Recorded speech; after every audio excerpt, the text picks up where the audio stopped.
अस्सलामुअलैकुम दोस्तों और साथियों, उम्मीद है आप लोग खैरियत से होंगे। इस वीडियो में हम बात करेंगे कुछ ऐसे खानों के बारे में कि या खाने वाली चीज़ों के बारे में, या वो कोई चीज़ जो आप खाते हैं लेकिन आपके जिगर के लिए वो इंतहाई नुकसानदेह है और हम क्यों खा लेते हैं, क्योंकि हमें पता नहीं होता इस बातों का। तो सबसे पहले उसमें चीज़ है जिसको हम कहते हैं शुगर, और मेडिकल में इसको हम वाइट पॉइजन यानी सफ़ेद जहर भी कहते हैं। पाकिस्तानियों को तो ख़ास तौर पे ये जानने की ज़रूरत है कि ये जो चीनी होती है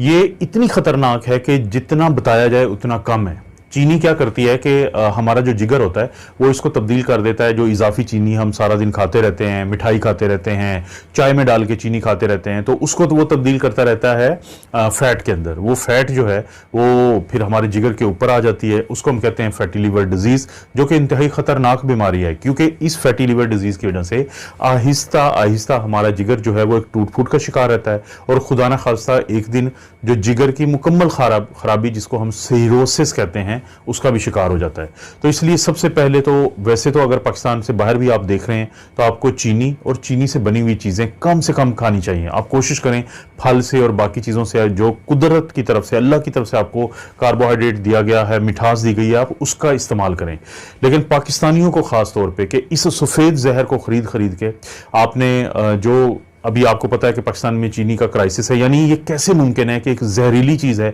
और उसको लोग इतना खरीदते हैं कि उसका रेट बहुत ऊपर चला जाता है, क्योंकि उनको पता नहीं है कि जो शुगर होती है, इस शुगर में बनी हुई चीज़ें होती है, वो आपके जिगर के लिए इंतहाई नुकसानदेह है। उसके बाद बारी आती है जड़ी बूटियों की। आपको पता है कि कोरोना के दिनों से लेकर आज तक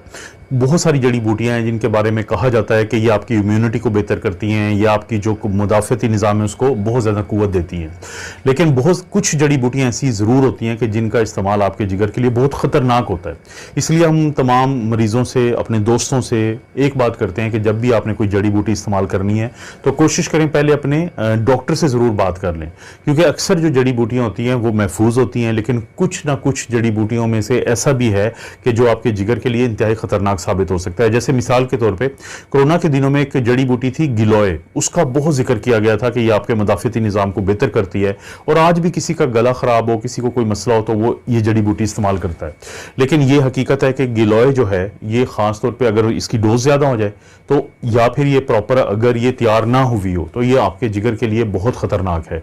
तो गिलोय हो या कोई भी जड़ी बूटी हो तो उसका जो इस्तेमाल है वो आपने अपने डॉक्टर के मशवरे के बगैर नहीं करना, क्योंकि जड़ी बूटियां भी बाज़ औक़ात आपके जिगर के लिए बहुत खतरनाक। उसके बाद अगर बात करें एलोपैथी की, क्योंकि ज़ाहिर है हमने हर्बल की बात की है, तो एलोपैथी में भी क्या कोई ऐसी चीज़ें हैं कि जिसके इस्तेमाल से आपको जो है आपका जिगर उसको नुकसान हो सकता है। लेकिन बहुत सारे जो फूड सप्लीमेंट्स दिए जाते हैं, मल्टी वाइटामिन दिए जाते हैं, तो उनके अंदर भी वाइटामिन ए होता है, और जिल्द का कह के और ख़ास तौर पर आंखों की सेहत के बारे में बात करके भी हम विटामिन ए लोगों को देते हैं। लेकिन विटामिन ए की अगर ज़्यादा मिकदार इंसान के अंदर चली जाए तो ये भी जिगर के लिए काफ़ी ख़तरनाक होती है। इसलिए अक्सर मरीज़ों को हम कहते हैं कि अगर आपको कोई भी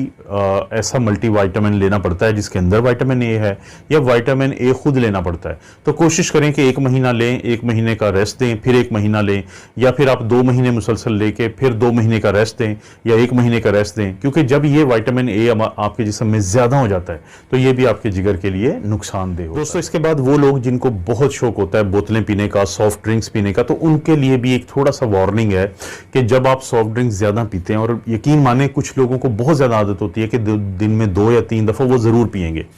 लेकिन ये आदत आपके जिगर के लिए नुकसानदेह साबित हो सकती है, क्योंकि सॉफ्ट ड्रिंक्स के अंदर बहुत कुछ ऐसा डाला होता है कि जब वो जिगर से गुजरता है, यानी जिस्म उससे जब छुटकारा हासिल करता है, जिगर से के जरिए निकालता है, तो वो जिगर को नुकसान देता है। तो सॉफ्ट ड्रिंक कभी कभी पीना तो ठीक है, लेकिन अगर आपको ज़्यादा आदत है तो आप जहन में रखें कि आपके जिगर को ख़राब करता है। इसके बाद हम बात करते हैं एक ऐसी दवाई की जो हमारे हर घर में पड़ी होती है,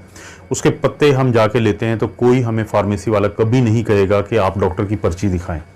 तो इसका नाम है पैरासीटामोल। मुख्तलिफ ब्रांड्स मिलते हैं आपको, लेकिन और इसकी ऐड भी चलती है, इसके इश्तिहारात भी टीवी पे चलते हैं, लेकिन वो इश्तिहारात पहली बात है आपको नहीं बताएंगे कि ये आपके जिगर के लिए ख़तरनाक होती है, और अगर बताते भी हैं तो आप ये ऐड देख सकते हैं यूट्यूब पे कि वो पूरी ऐड बड़े सुकून से चलाएंगे, 40 सेकंड की होगी, और उसमें से आखिरी 5 सेकंड में तेज़ी से बताएंगे कि ये जिगर को नुकसान देती है, ताकि आपको पता ही ना चले कि बात क्या हुई है। बुनियादी तौर पे पैरासीटामोल वैसे तो एक सेफ दवाई हम कहते हैं, लेकिन जब इसकी डोज ज़्यादा हो जाए, या बाज़ लोगों को पहले से ही जिनको जिगर का मसला हो, तो फिर ये जिगर के लिए बहुत ख़तरनाक होती है। 500 मिलीग्राम की ये गोली होती है। किसी दौर में हम कहते थे कि एक दिन में आप 4 ग्राम ले सकते हैं, लेकिन अब उसको भी कम करके 3 ग्राम तक ले आए हैं, क्योंकि पता चला है कि पैरासीटामोल जिगर को नुकसान पहुंचाती है। इसलिए वो लोग जिनको पहले से जिगर का मसला है वो तो बिल्कुल भी इसको इस्तेमाल ना करें, और दूसरे लोग भी कोशिश करें कि पैरासीटामोल के इस्तेमाल से पहले अपने डॉक्टर से जरूर बात कर लिया करें, क्योंकि खुदा न खास्ता इसकी ज्यादा डोज जो है वो आपके जिगर को ना सिर्फ नुकसान पहुंचाती है, बल्कि हमने बहुत सारे केसेस देखे हैं कि जब कोई शख्स अपनी जान लेना चाहे तो वो बहुत ज्यादा पैनाडोल या पैरासीटामोल की दवाई खा लेता है। अब जो पैरासीटामोल की दवाई होती है फिर ये उसके जिगर को इस हद तक डैमेज कर देती है कि सिवाय ट्रांसप्लांट के कोई ऑप्शन नहीं बचता। तो पैरासीटामोल के बारे में भी बहुत मोहतात रहें। घर में पड़ी होती है, सिरप पड़े होते हैं, बच्चों से दूर रखें, बड़ों से दूर रखें, और डॉक्टर के मशवरे के बगैर कभी भी इसकी डोज खुद ही फैसला ना करें कि आपने कितनी। छठे नंबर पे या सबसे आखिरी बात हम करें कि कौन सी चीज़ है जो आप खाते हैं और खाने वाली चीज़ और वो आपके जिगर के लिए ख़तरनाक है, तो उसको हम कहते हैं ट्रांस फैट। ये जब आप जाते हैं मार्केट्स के अंदर और आप पैकेट वाली खाने वाली चीज़ें लेते हैं तो उसमें लिखा होता है कि इसके अंदर क्या क्या है। अगर आपको वहाँ पे लिखा हुआ लगता है कि पार्शली हाइड्रोजनेटेड और आगे किसी भी वेजिटेबल ऑयल का नाम लिखा हुआ है, सोयाबीन ऑयल है, ऑलिव ऑयल है, कुछ भी, तो समझ लें कि इसके अंदर ट्रांस फैट है, क्योंकि पार्शली हाइड्रोजनेटेड को ही कहते हैं ट्रांस फैट्स। क्योंकि ये जो वेजिटेबल ऑयल्स हैं इनको वो प्रोसेस करती हैं कंपनियां, और ये कुदरती तौर पे नहीं होता बल्कि ये इंसान इस चीज़ को करता है, तो उसके नतीजे में ये ट्रांस फैट बनती है। ट्रांस फैट ना सिर्फ आपको मोटापा देती है बल्कि ये आपके जिगर के लिए भी बहुत खतरनाक चीज़ है, तो इसको आपने कम से कम इस्तेमाल करना है, ये बहुत ज़रूरी है। दोस्तों ये थी वो 6 ऐसी चीज़ें जो हम खाते हैं मुख्तलिफ हालतों में और जिसकी वजह से हमारा जो जिगर है उसके लिए ये बहुत नुकसानदेह होती हैं, बहुत ज़्यादा उसको डैमेज कर सकती हैं। तो आपने इनको कम से कम इस्तेमाल करना है, इनकी राइट डोज में इस्तेमाल करना है, और कोशिश करें अगर मुमकिन हद तक बच सकें तो वो बहुत अच्छी बात होगी। दोस्तों आपको पता है इस चैनल पर इस तरह की वीडियोज़ मिलती रहती हैं। वीडियो को लाइक करें, चैनल को सब्सक्राइब करें। कोई वीडियो अच्छी लगती है तो दोस्तों रिश्तेदारों से शेयर करने के लिए नीचे शेयर का ऑप्शन है, उसको इस्तेमाल करें। आप अपना और अपनी फैमिली का ख्याल रखें। अल्लाह ताला आपको और आपकी फैमिली को हर किस्म की बुराई, बीमारी और आजमाइश से महफूज रखे।